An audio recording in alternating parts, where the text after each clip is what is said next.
मैं कमरे में पिछले 31 दिनों से फकत इस हकीकत का नुकसान गिनने की कोशिश में उलझा हुआ हूँ कि तू जा चुकी है। मैं कमरे में पिछले 31 दिनों से फकत इस हकीकत का नुकसान गिनने की कोशिश में उलझा हुआ हूँ कि तू जा चुकी है। तुझे रायगानी का रत्ती बराबर अंदाजा नहीं है। तुझे याद है वो जमाना जो कैंपस की पगडंडियों पे टहलते हुए कट गया था। तुझे याद है जब कदम चल रहे थे तो एक पैर तेरा था और एक मेरा। कदम वो जो धरती पे आवाज देते कि जैसे हो रागा कोई मुतरिबों का। कदम जैसे सापा गमापा गा सारे वो तबले की तिरकित पे तक दिन दिनक दिन तिनक दिन दना दिन बहम चल रहे थे। कदम चल रहे थे। कदम जो मुसलसल अगर चल रहे थे तो कितने गवैयों के घर चल रहे थे। मगर जिस घड़ी तूने उस राह को मेरे तन्हा कदम के हवाले किया उन सुरों की कहानी वही रुक गई। मगर जिस घड़ी तूने उस राह को मेरे तन्हा कदम के हवाले किया उन सुरों की कहानी वही रुक गई। कितनी फनकारियां, कितनी बारीकियां, कितने बिलावल गवैयों के होंठों में आने से पहले फना हो गए।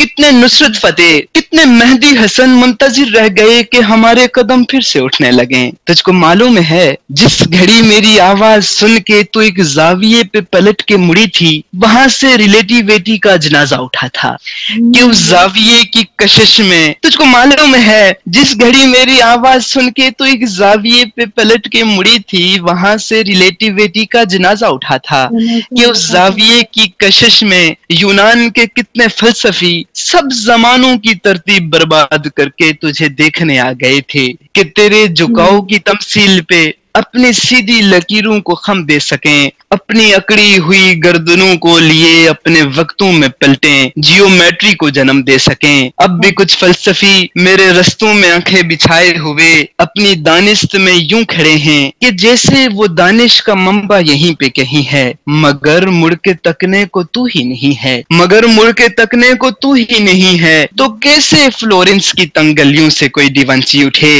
कैसे हस्पानिया में कोई पिकासो बने, उनकी तू जो मियासर नहीं है। तो कैसे फ्रांस की तंग गलियों से कोई डिवांची उठे, कैसे हस्पानिया में कोई, कैसे हर एक ज़मा में हर एक इल्म फन में कोई एक चेहरा भी ताजा नहीं है। तुझे राय गानी का रत्ती बराबर अंदाजा नहीं है। तुझे राय गानी का रत्ती बराबर अंदाजा नहीं है। बहुत शुक्रिया।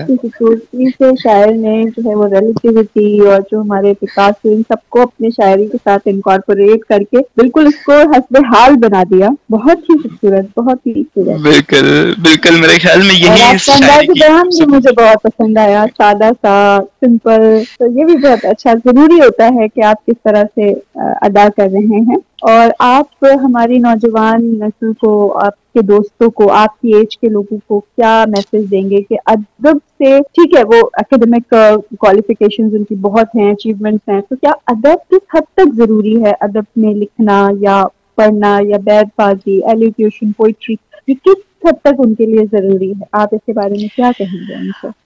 मेरे ख्याल में अगर आपको जीज़ का मफहूम समझना है तो किताब आपके लिए बहुत ज़रूरी है।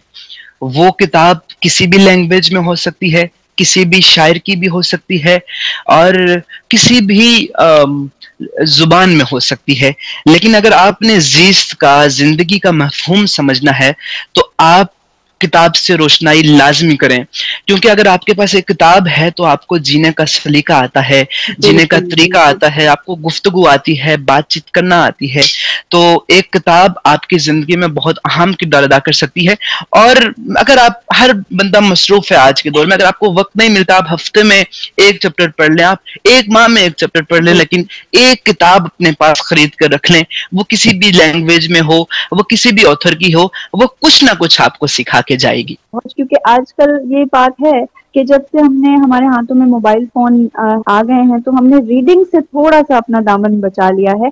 और ठीक है वो भी एक अच्छी चीज है, उसमें दुनिया भर की आपको इन्फॉर्मेशन मिलती है, लेकिन रीडिंग जो है ना वो एक अपनी जगह एक अहमियत रखती है और एक दोस्त बन जाती है और अपने इल्म को भी वो बढ़ाती है। तो बहुत खूबसूरत मैसेज आपने दिया। तो जुनैद साहब और कुछ आप अगर पेश करना चाहें हमारे सामने, क्योंकि मुझे जब से एक कमेंट आया है हुज़ैफा साहब का कि भाई मोहतरमा आप कम बात किया करें और आप अपने मेहमानों से ज्यादा अशआर की दरख्वास्त किया करें, تو میں آپ سے کہوں گی کہ اگر آپ اور کچھ اپنا یا اپنے پسندیدہ شاعر کا کچھ کلام سنا چاہیں.